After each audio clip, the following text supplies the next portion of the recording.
जय हिंद हिंदुस्तान। बहुत ही महत्वपूर्ण तथ्य पर आपसे बात करने आई हूं अर्नब गोस्वामी जी के केस के बारे में। हरीश साल्वे जी जो हिंदुस्तान के बहुत ही काबिल और जाने माने वकील हैं और अर्नब गोस्वामी जी के केसेस भी लड़ रहे हैं, वो अभी आदरणीय सुप्रीम कोर्ट में थे और सुप्रीम कोर्ट में उन्होंने वो लेटर जो अर्नब गोस्वामी जी को विधानसभा के सचिव ने, महाराष्ट्र के विधानसभा के सचिव ने भेजा था, उसको चैलेंज करने के लिए गए हुए थे। और उसके बारे में आदरणीय सुप्रीम कोर्ट की जो ऑब्जर्वेशन आई हैं वो बहुत ही जबरदस्त है। उसमें आदरणीय सुप्रीम कोर्ट ने साफ शब्दों में बोला है कि क्यों ना हम विधानसभा के जो सचिव हैं उनको कंटेम्प्ट ऑफ कोर्ट में प्रोसीड करें और उनके खिलाफ कंटेम्प्ट ऑफ कोर्ट लगाएं।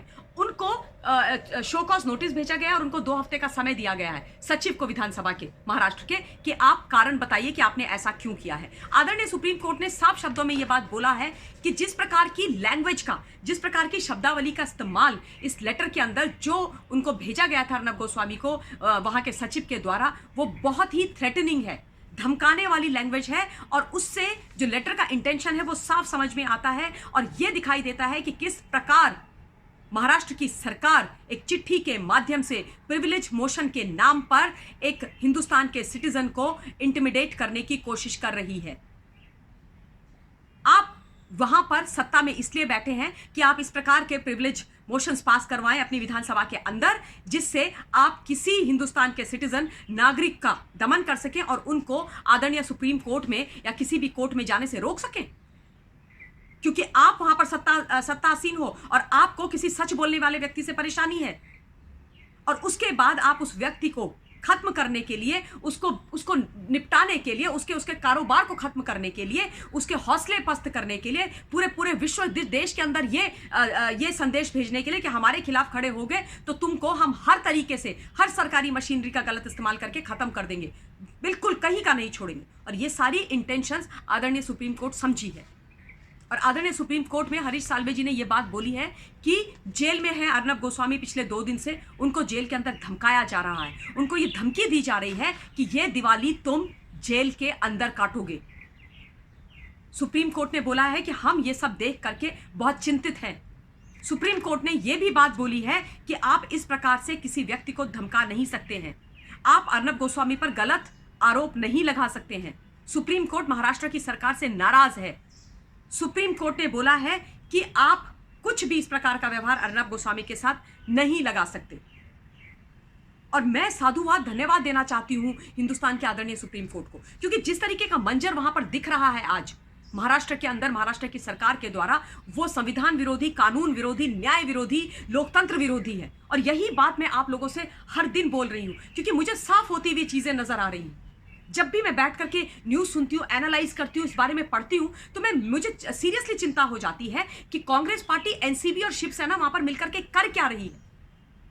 और ये सिर्फ कांग्रेस पार्टी का सवाल नहीं है, इसमें एनसीपी और शिवसेना बराबर के भागीदार हैं, बल्कि उनकी ज्यादा जिम्मेदारी तय होती है, ज्यादा जिम्मेदारी, क्योंकि मुख्य पदों पर, आवश्यक पदों पर आप बैठे हुए हैं। होम मिनिस्टर से एनसीपी से, चीफ मिनिस्टर शिवसेना से, क्या चल रहा है ये? इस प्रकार की धमकी आप देंगे? आप हमारा संविधान हमको यह हक देता है हिंदुस्तान के नागरिकों को कि हम कोर्ट जाएं।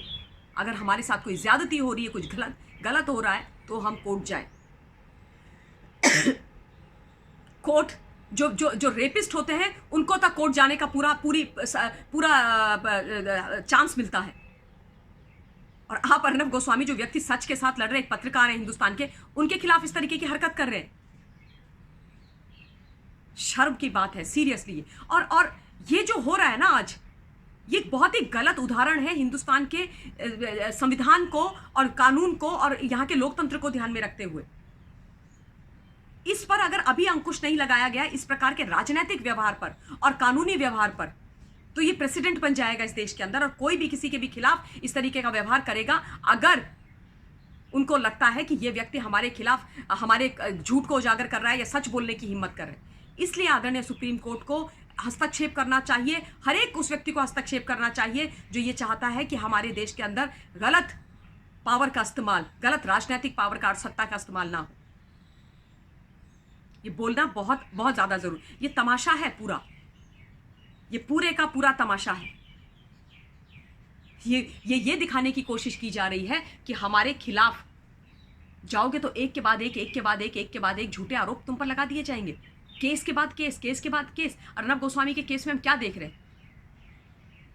कौन से केस ने? पहले 200 एफआईआर हुई पालघर के समय पर, उसके बाद दोबारा से अभी उन पर फेक टीआरपी का केस हुआ, उसके बाद उनको हवाला ऑपरेटर बता दिया गया और कुछ भी प्रूव नहीं कर पाए।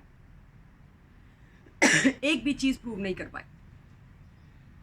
ये नहीं चलेगा, ये नहीं चलेगा।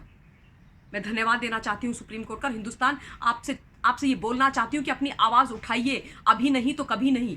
आज अर्नब गोस्वामी है, कल को हिंदुस्तान का कोई भी सामान्य नागरिक हो सकता है।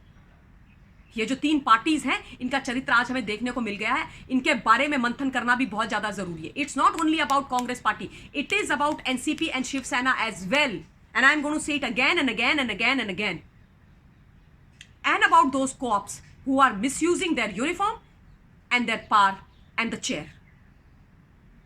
Thank you so much. Jai Hind.